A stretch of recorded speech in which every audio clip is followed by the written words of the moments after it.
dan kali ini kita akan membahas materi tentang manajemen sumber daya manusia. Langsung saja ke materi. Perencanaan sumber daya manusia. Perencanaan sumber daya manusia adalah suatu proses sistematis yang digunakan untuk memprediksi permintaan dan penyediaan SDM di masa mendatang. Melalui program perencanaan SDM yang sistematis dapat diperkirakan jumlah dan jenis tenaga kerja yang dibutuhkan pada setiap periode tertentu, sehingga dapat membantu bagian SDM dalam perencanaan, rekrutmen, seleksi, serta pendidikan dan pelatihan. Tujuan perencanaan SDM: menentukan kualitas dan kuantitas karyawan, menjamin tersedianya tenaga kerja, mempermudah koordinasi, integrasi, dan sinkronisasi, menghindari kekurangan dan kelebihan karyawan, menghindari mismanagement dan tumpah tindih, menjadi pedoman dalam menetapkan dan pemberhentian karyawan. Selanjutnya ada manfaat perencanaan SDM. Perusahaan dapat memanfaatkan sumber daya manusia yang ada dalam perusahaan secara lebih. Efektivitas kerja juga dapat lebih ditingkatkan apabila sumber daya manusia yang ada telah sesuai dengan kebutuhan perusahaan. Produktivitas dapat lebih ditingkatkan apabila memiliki data tentang pengetahuan, pekerjaan, pelatihan yang telah diikuti oleh sumber daya.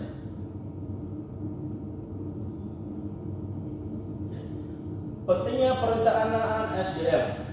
Organisasi atau lembaga menggunakan perencanaan sumber daya manusia untuk meningkatkan efisiensi dan produktivitasnya dalam jangka panjang. Organisasi harus merekrut tenaga kerja yang berkualitas tinggi untuk dipekerjakan sehingga dapat bekerja secara produktif.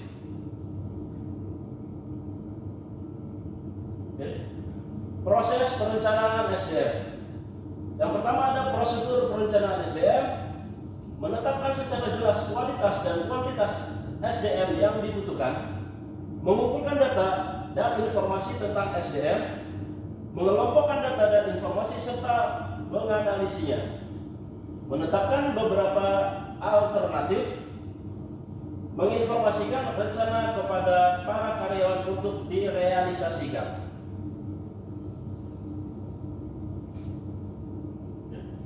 Pengertian rekrutmen. Rekrutmen adalah proses mendapatkan calon anggota yang sesuai dengan kualifikasi atau standar yang telah ditetapkan. Proses rekrutmen tidak hanya sebatas memunculkan ketertarikan minat terhadap pekerjaan di instansi, lembaga maupun organisasi, tetapi juga mempertahankan calon anggota atau karyawan.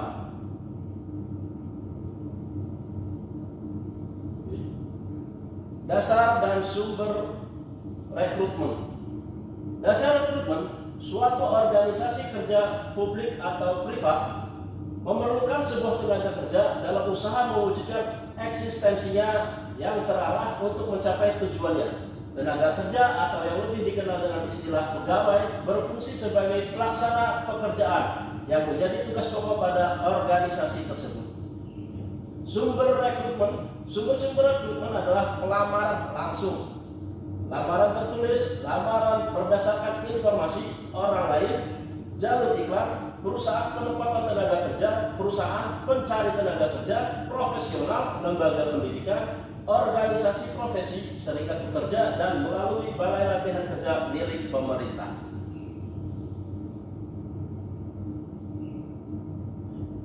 Definisi seleksi. Setelah proses rekrutmen selesai dilaksanakan, maka tahap selanjutnya adalah proses seleksi. Untuk mengetahui berbagai macam potensi dan keahlian setiap calon pegawai, maka perusahaan perlu melakukan proses seleksi. Diharapkan dengan adanya proses seleksi ini, perusahaan mampu untuk mendapatkan kandidat terbaiknya yang selanjutnya akan dijadikan pegawai untuk mengisi posisi yang dibutuhkan. Faktor-faktor yang mempengaruhi proses seleksi. Yang pertama, adanya konsekuensi salah perhitungan, kebijakan perusahaan dan sikap dari manajemen untuk mengambil keputusan yang cukup lama, pendekatan seleksi yang berbeda pada umumnya digunakan untuk mengisi posisi-posisi di jenjang yang berbeda di dalam perusahaan.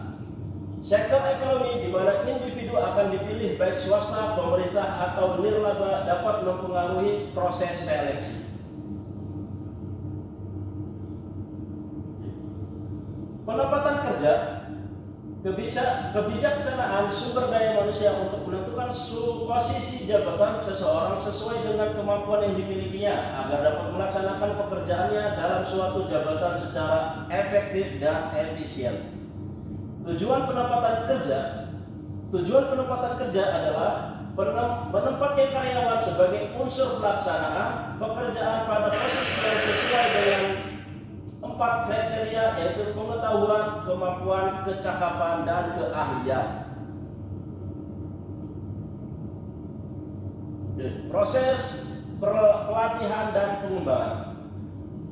Menurut Mondi 2008 menjelaskan proses umum pelatihan dan pengembangan.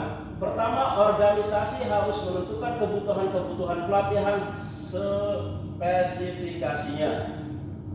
Kemudian tujuan spesifikasinya perlu ditetapkan. Penilaian dan pemutakhiran berkala atas tujuan-tujuan tersebut diperlukan untuk memastikan bahwa tujuan-tujuan tersebut menunjang kebutuhan-kebutuhan strategik yang terus berubah dari organisasi tersebut. Perencanaan dan pengembangan karir. Pengembangan karir adalah proses kegiatan mempersiapkan seseorang karyawan menduduki jabatan dalam organisasi atau perusahaan yang akan dilakukan di masa mendatang. Pentingnya pengembangan karir. Yang pertama, lebih memahami passion, jaminan kesejahteraan, menambah relasi kerja, dan meningkatkan percaya diri.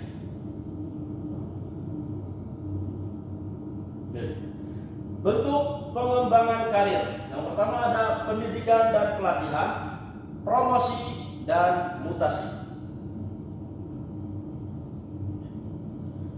Pengertian pelatihan. Pelatihan atau dengan istilah training merupakan salah satu program suatu organisasi yang strategis dalam rangka mempertahankan dan memberikan motivasi kepada karyawan. Pelatihan dapat meningkatkan pengetahuan, kemampuan, keahlian, sikap, dan perilaku serta kinerja karyawan. Baik, itu saja yang dapat saya sampaikan. Kurangnya saya mohon maaf. Wabillahi taufiq wal hidayah. Wassalamualaikum warahmatullahi wabarakatuh.